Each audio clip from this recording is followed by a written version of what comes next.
What do you get when you have some 700 shooters from 36 states competing in 27 different events? Carney Scott Steinbrook has coached games all over the state on fields like this one at Hastings High, but where he has been internationally to watch some of the greatest games in soccer in the world is even more impressive.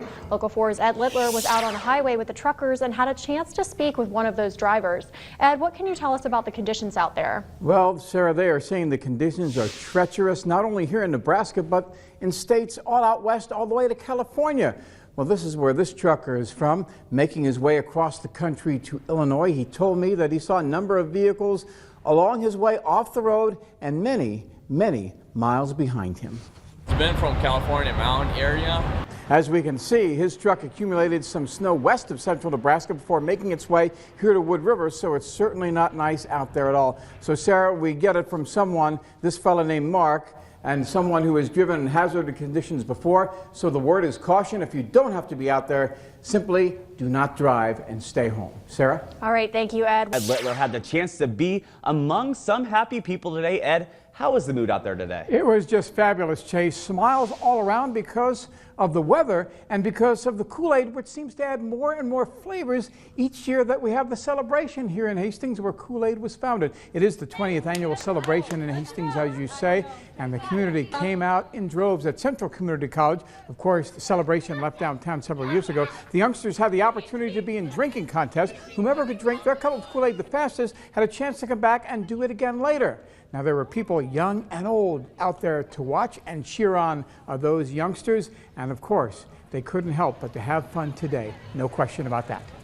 I was here when I was, I think, 5 last, so I wanted to come back. Just having a really great time. It's something so fun for the whole community, and all around town we have events all day long. And of course, the main event is right here today.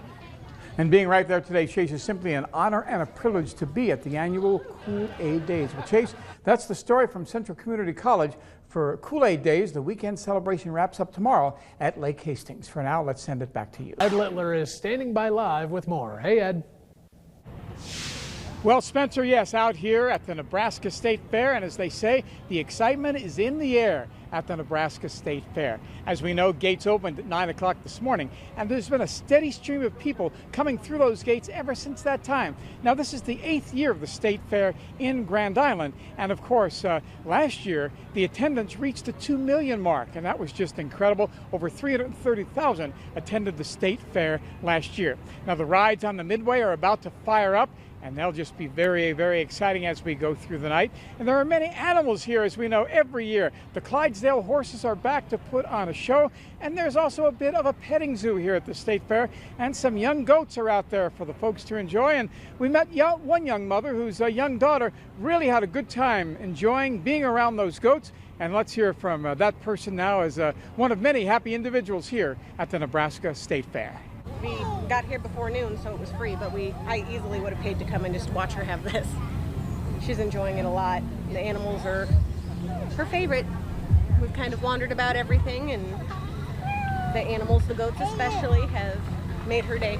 Well, the excitement, Spencer, is just getting started. Of course, the fair goes until September 4th. It should be great weather every day. At least we hope so. And the highlight tonight, Brad Paisley performs in an outdoor concert. This place will be very well packed, and it'll be very, very exciting to see Brad Paisley here at the Nebraska State Fair, one of the great, great country artists of our time. So, Spencer, that's all from the fairgrounds right now. Let's send it back to you. Thank you so much, Ed. Local 4's Ed Littler joins us in the studio with the latest. Ed, what's been the reaction?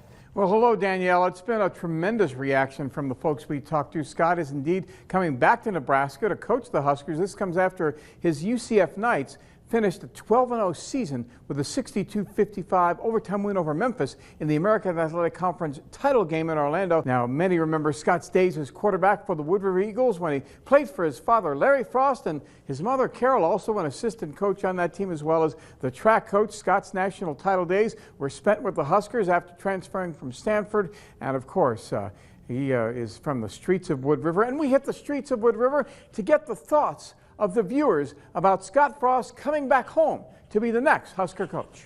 Ever since he left Oregon, I thought it would be a great fit.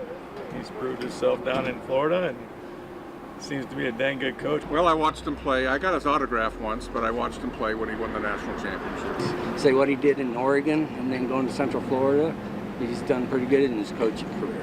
Hopefully he can continue here in Nebraska. I guarantee you, if he can't do it, nobody can. I've followed him my whole career, and he's awesome.